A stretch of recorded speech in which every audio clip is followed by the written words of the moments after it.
ಹರೇ ಕೃಷ್ಣ ನಮಸ್ತೆ ಸ್ನೇಹಿತರೆ, welcome back to my YouTube channel. ಸಮಸ್ತ ನಾಡಿನ ಜನತೆಗೆ ವೈಕುಂಠ ಏಕಾದಶಿಯ ಶುಭಾಶಯಗಳು. ಹೌದು, ಇವತ್ತು ವೈಕುಂಠ ಏಕಾದಶಿಯ ಪ್ರಯುಕ್ತ ಈರುಳ್ಳಿ, ಬೆಳ್ಳುಳ್ಳಿ, ಅಕ್ಕಿ ಕೂಡ ಬಳಸ್ತಾಳೆ.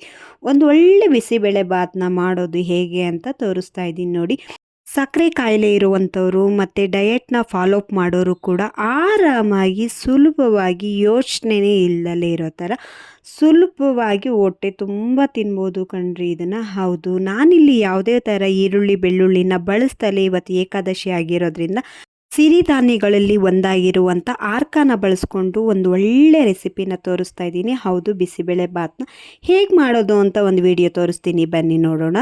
ಮೊದಲಿಗೆ ನಾನಿಲ್ಲಿ ಒಂದು ಅಳತೆ ಬೌಲಷ್ಟು ಆರ್ಕಾನ ತೊಗೊಂಡಿದ್ದೀನಿ ನೋಡಿ, ನೀವು ನೋಡ್ತಾ ಇರ್ಬೋದು. ಹೌದು, ಇದನ್ನು ಚೆನ್ನಾಗಿ ಕೆಂಪಳ್ಳಾಗಿ ನೀಟಾಗಿ ಹುರ್ಕೊತಾ ಇದ್ದೀನಿ. ಫಸ್ಟ್ ಇದನ್ನು ನೋಡಿ, ನೀವು ನೋಡ್ತಾ ಇರ್ಬೋದು ಎಷ್ಟು ನೀಟಾಗಿ ಕೆಂಪಳ್ಳಂಗೆ ಸ್ವಲ್ಪ ಟ್ರಾನ್ಸ್ಫರ್ ಆಗೋ ಥರ ಬ್ರೌನಿಷ್ ಕಲರ್ ಬರೋವರೆಗೂ ನೀಟಾಗಿ ಹುರ್ಕೊಬೇಕು.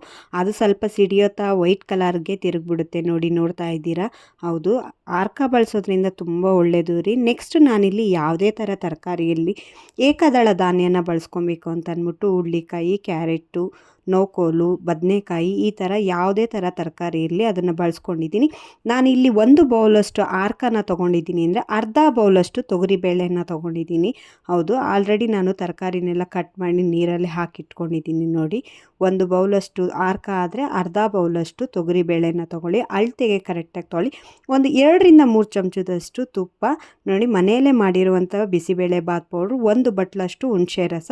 ಒಗ್ಗರಣೆಗೆ ನಾನಿಲ್ಲಿ ಸಾಸಿವೆ, ಕರಿಬೇವು, ಒಂದು 3 ಬ್ಯಾಡಗಿ ಮೆಣಸಿನ್ಕಾಯಿ, ಹಿಂಗನ್ನು ತೊಗೊಂಡಿದ್ದೀನಿ. ಮೊದಲಿಗೆ ನಾನಿಲ್ಲಿ ಕುಕ್ಕರ್ನ ಇಟ್ಟು ಕುಕ್ಕರ್ಗೆ ಹುರಿದಿರೋವಂಥ ಆರ್ಕ ಮತ್ತು ತೊಗರಿಬೇಳೆ ತೊಳೆದು ಕ್ಲೀನ್ ಮಾಡಿ ಇಟ್ಕೊಂಡಿರೋವಂಥ ತರಕಾರಿನ ಅಷ್ಟನ್ನು ಹಾಕ್ಬಿಟ್ಟು ಕರೆಕ್ಟಾಗಿ ನೋಡಿ, ಇದಕ್ಕೆ ನಾನು 4 ಗ್ಲಾಸ್ ಅಳತೆಯಷ್ಟು ನೀರನ್ನ ಹಾಕ್ತಾಯಿದ್ದೀನಿ. ಸ್ವಲ್ಪ ನೀರು ಹೆಚ್ಚಾಗಿದ್ದರೆ ಚೆನ್ನಾಗಿರುತ್ತೆ, ಯಾಕಂದರೆ ಆರ್ಕ ನಿಮಗೆ ತುಂಬ ನೀರನ್ನು ಎಳೆಯುತ್ತೆ, ಬೇಳೆ ಕೂಡ.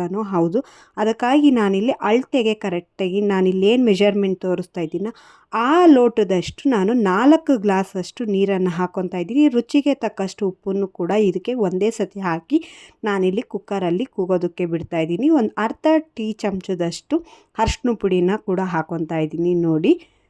ಇದೇ ಗ್ಲಾಸಲ್ಲಿ ಇದೇ ಅಳತೆಯಲ್ಲಿ ನಾನು 4 ಗ್ಲಾಸಷ್ಟು ನೀರನ್ನು ಹಾಕಿ ಒಂದು ಅರ್ಧ ಚಮಚದಷ್ಟು ಅರಿಶಿನ ಪುಡಿನೂ ಕೂಡ ಹಾಕ್ಕೊಂಡು ಒಂದು 2 ವಿಜಿಲ್ ಕೂಗಿಸ್ಕೊಂಡ್ರೆ ಸಾಕು ನೋಡಿ. ವಿಜಿಲ್ ಕೂಗಿ ಆಲ್ರೆಡಿ ಬಿಟ್ಟಿದೆ, ನೀಟಾಗಿ ಕಾಣಿಸ್ತಾ ಇದೆ. ಈ ಟೈಪಲ್ಲಿ ನಿಮಗೆ ಬೆಂದಿರುತ್ತೆ ಸಾಕು, ಇಷ್ಟು ನೀಟಾಗಿ ಬೆಂದಿದ್ರೆ ಸಾಕು. ನೆಕ್ಸ್ಟ್ ನಾನಿಲ್ಲಿ ಒಗ್ಗರಣೆಗೆ 2 ಚಮಚದಷ್ಟು ತುಪ್ಪನ ಹಾಕ್ಕೊಂಡು ಸಾಸಿವೆ, ಕರಿಬೇವು, ಬ್ಯಾಡಗಿ ಮೆಣಸಿನ್ಕಾಯಿನ ಸ್ವಲ್ಪ ರೋಸ್ಟ್ ಆಗ್ತಿದ್ದ ಹಾಗೆ ಏನು ನೀವು ಮನೆಯಲ್ಲೇ ತಯಾರಿಸಿದ್ದೋ ಇಲ್ಲ ಅಂಗಡಿಯಿಂದ ತಂದಿರುವಂಥ ಬಿಸಿಬೇಳೆ ಬಾತ್ ಪೌಡ್ರನ್ನ ಎಣ್ಣೆಯಲ್ಲೇ ಇಲ್ಲ ತುಪ್ಪದಲ್ಲೋ ಹಾಕ್ಕೊಂಡು ನೋಡಿ ಸ್ವಲ್ಪ ಈ ಥರ ಹಸಿ ಸ್ಮೆಲ್ ಹೋಗೋ ಥರ ರೋಸ್ಟ್ ಮಾಡಿ ಇಟ್ಕೊಬೇಕು. ಅದಕ್ಕೆ ನಾನಿಲ್ಲಿ ಹುಣಸೆ ರಸನೂ ಕೂಡ ಸೇರಿಸ್ಕೊತಾ ಇದ್ದೀನಿ ನೋಡಿ.